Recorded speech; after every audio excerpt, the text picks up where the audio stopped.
Hello, Rams, and welcome to another episode of Rams History. Today we're going to be talking about a troubled part of the French Revolution that's known today as the Reign of Terror.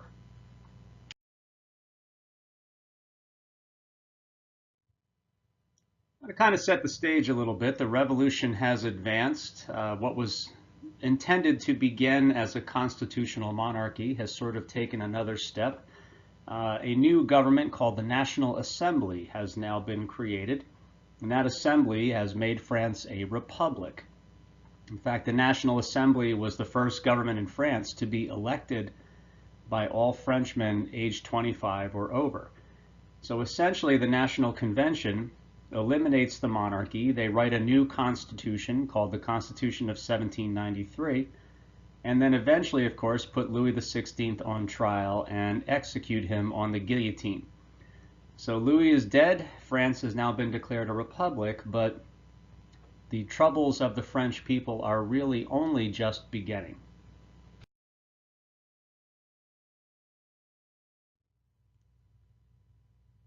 The revolution has caused quite a bit of conflict both inside and outside of France. And of course, there are many people inside France who feel that the revolution has perhaps gone too far. And of course, there are many nations outside of France that are not eager to see these revolutionary ideas spread. Remember that most of Europe was led by monarchies, and they fear these ideas spreading into their own countries.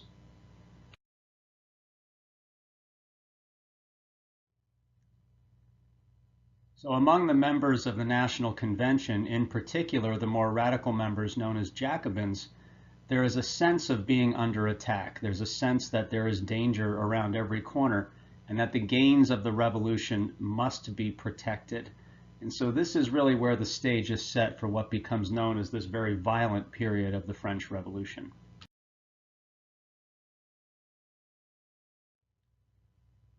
And unfortunately, as often happens in revolutions, things very quickly get out of hand. This happens very frequently. Typically you have a group that feels that they are perhaps the best or the most pure, and that no one else can sort of measure up to their ideals. And so essentially what happens is those who are not seen as being the most revolutionary wind up suffering at the hands of those who regard themselves as the guardians of change. And this is precisely what happens in the French Revolution during the Reign of Terror.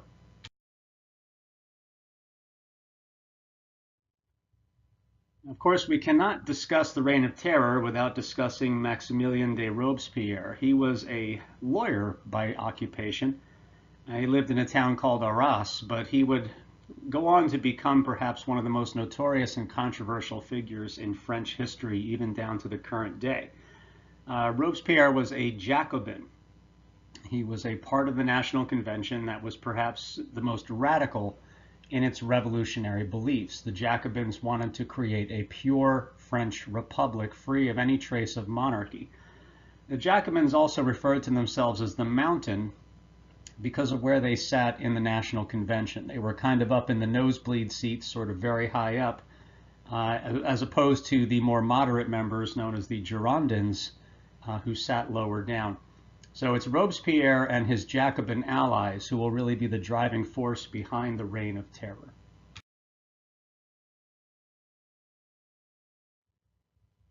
Now, one of the goals of the Jacobins was to create what they called a republic of virtue, this belief that if people can behave in responsible and virtuous ways, then of course the government will take care of itself in a sense. Robespierre even said, if the spring of popular government in time of peace is virtue, the springs of popular government in revolution are at once virtue and terror.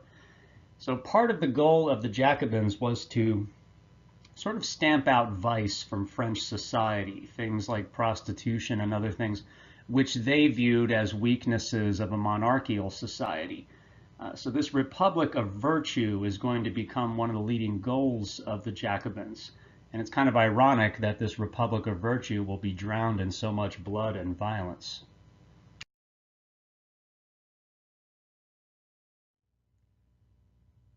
Now, the National Convention and its constitution really sort of never achieved a great deal because most of the authority of the convention position was usurped by what was known as the Committee of Public Safety. It was established in 1793. The job of the committee, of course, was to protect the goals of the revolution. And again, it's somewhat ironically named committee, considering that many French citizens would die at its hands. But this committee took its role quite seriously. They saw themselves as the guardians of the revolution, and is this committee that will carry out many of the executions and things that will take place.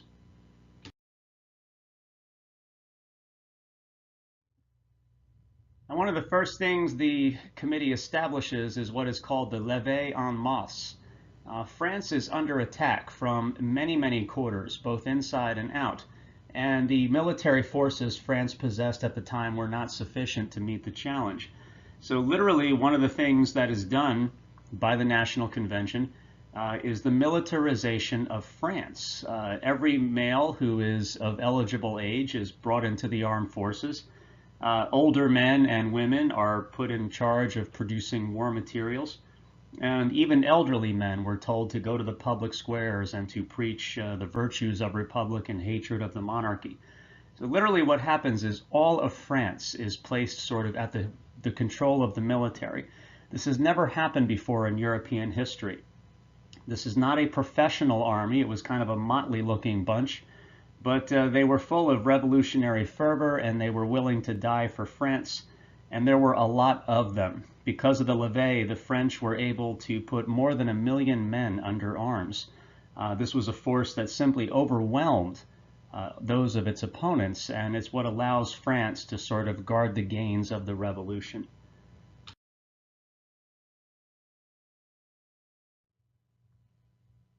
Now, it's in a sense, I guess, fortunate for the French that they were able to field this very large force, because look at the number of opponents the French had accumulated. France was now at war with Austria, Prussia, Spain, Great Britain, Piedmont, which is today a part of Italy, as well as the United Provinces, what is today the Netherlands.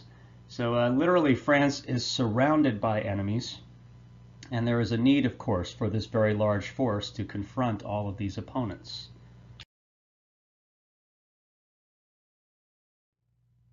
Now, in addition to threats from the outside, France is also facing internal threats to the revolution. It's important to remember, ladies and gentlemen, that the revolution was not popular in all parts of France. There were many French who felt that the revolution was going too far. There were many who felt that the monarchy should not have been abolished. And in particular, when the National Convention begins the process of de-Christianizing France, that's going to alienate and anger many French who were very loyal Catholics. In particular, there was one area, the Vendée, which you can see highlighted in red there. That area would prove very troublesome for the National Convention, and in fact, there was a civil war going on there. Revolutions such as ours became a civil war, and the French Revolution is no exception. And the French revolutionary government had to send large numbers of troops into the Vendée to try to pacify that region. Now, to this day, it's really not known exactly how many people died in this war in the Vendée. The estimates range anywhere from slightly over 100,000 to nearly 500,000, but it was a very brutal incidence of how the revolution was not sort of popular everywhere in France.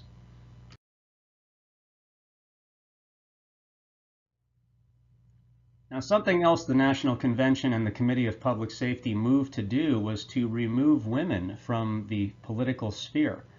This was part of their goal of creating what they called a republic of virtue. In their mind, the political sphere was something for what they called active citizens. These were men. Women were relegated to a category known as passive citizens. And in this Republic of Virtue, their realm was seen as the home. That's where they were meant to be, home with the children, taking care of home and hearth. So, for example, Olympe de Gouges, who wrote the Declaration of the Rights of Woman, she is executed. Various women's political clubs are driven out of power and closed down. And in a sense, sort of any political gains that were made by women in the early part of the revolution are erased.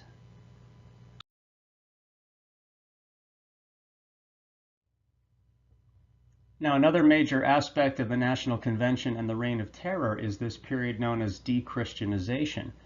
It's important to remember, ladies and gentlemen, that the clergy had been the first estate. They had been one of those estates that many French regarded as holding down the third estate.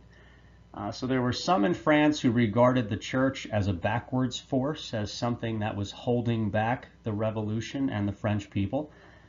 In other cases, I think the motives may have been simple greed. Part of this was to simply get a hold of church land and sell it. But for whatever reason, the National Convention moves ahead with this program to de-Christianize France. Robespierre, for his part, actually felt this was a mistake and he was opposed to it, but it went ahead anyway.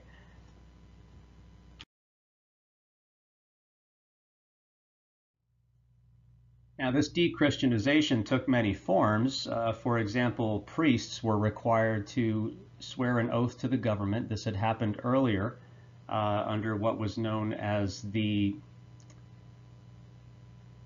well, we'll get back to that. I just had a blank there for a moment. The Civil Constitution of the Clergy, thank you. Of course, many priests refused to take this oath, were known as refractory priests. Under the de-Christianization, essentially, priests were driven out of work. The churches were closed down, the property was confiscated, and priests were either left to find a new line of work or in some cases outright persecuted. Even things such as the calendar were changed. The new Republican government came up with a calendar that replaces the Gregorian calendar, and as you can see here, we have our months, which are named after various French things. Now, the calendar does not prove to be popular. One of the biggest flaws in many people's eyes was that the weeks were now 10 days long. So instead of getting a day of rest every 7 days, you only got a day of rest every 10 days. And the work week went from 6 days to 9. I get the impression that this new Republican calendar was not necessarily very popular in many parts of France. It kind of sputtered along for a while until it was eventually done away with. But it does show the extent to which this committee is willing to change public life by even eliminating such things as the calendar, which was seen as being too affiliated with the church.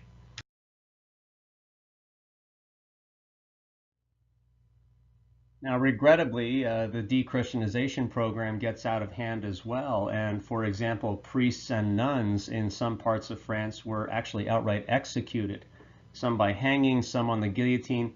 And perhaps most horrifically in the River Nantes, priests and nuns were taken out and actually drowned in large numbers by the hundreds. So this aspect becomes quite brutal, and again is a pretty good indication of how revolutions can sort of easily slip the leash and become quite horrific.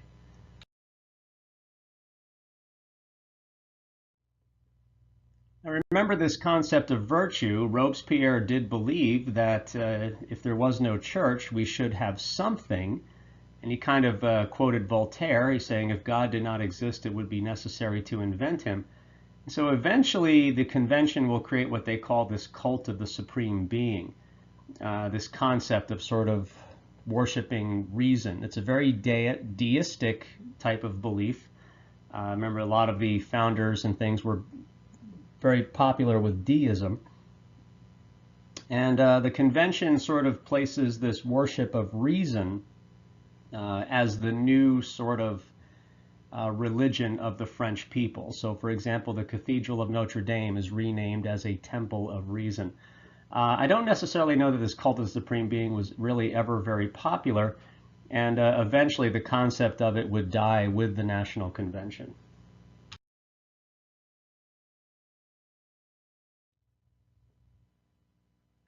Now, of course, the Reign of Terror spreads throughout France. This is the era of the guillotine when many are led to their deaths, the guillotine ironically being seen as a more humane way of execution.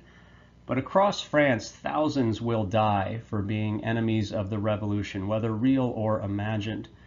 Now, eventually, Robespierre and his supporters go too far. Robespierre and his followers pass a law called the Law of 22 Prairial.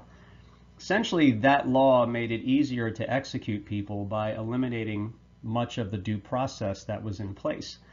Robespierre, of course, then went on to threaten other members of the National Convention. They began to fear that they would perhaps be next in line for the guillotine.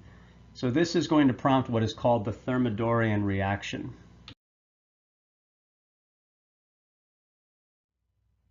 Robespierre will wind up like so many of his victims. The National Convention will turn on him. Robespierre will be arrested. In the process of his arrest, he wound up being shot in the jaw. Accounts differ whether it was self-inflicted or whether he was shot by one of the people trying to arrest him. But eventually, Robespierre himself and many of his Jacobin followers will be led to the guillotine and executed. So actually, Robespierre will face the same death that he condemned thousands of others to.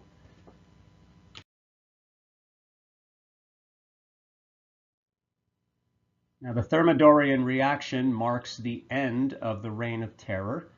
The law of 22 Prairial was quickly repealed. The Girondins, who had been driven out of the political sphere by the sans-culottes, return. The Catholic faith is brought back and revived. The Thermidorian reaction also marks the ascendancy of the middle class in France. The sans-culottes began to lose a lot of their influence. Unfortunately, though, the violence does continue because now, in a sense, it's that concept of an eye for an eye. Many royalists and things throughout France who had suffered during the Reign of Terror now unleash a wave of violence against Republican French citizens. This was known as the White Terror. But by and large, the excesses of the Reign of Terror end, and many French citizens begin to long for a little bit of stability in the wake of all of this unrest. So yet another constitution is written called the Constitution of the Year 3. It establishes a new governing body known as the Directory, and this constitution goes into place in 1795.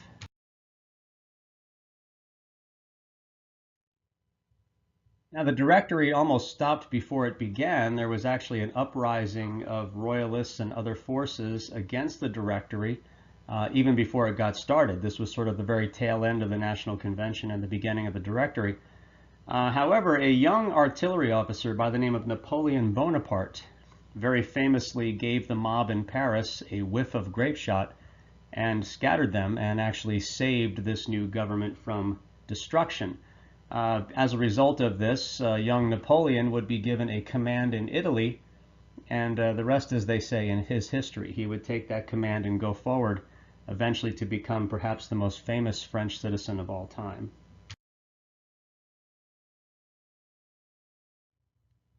Now, unfortunately for the French, ladies and gentlemen, the Directory would not provide the stability they were longing for. It would turn out to be weak and corrupt.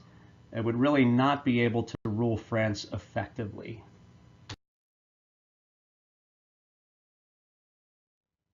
However, as we just noted, there was one man who was willing to try. Well, ladies and gentlemen, that's a quick look at the Reign of Terror. I do hope you've enjoyed this episode of Rams History. And as always, please like and subscribe, and we'll see you again soon.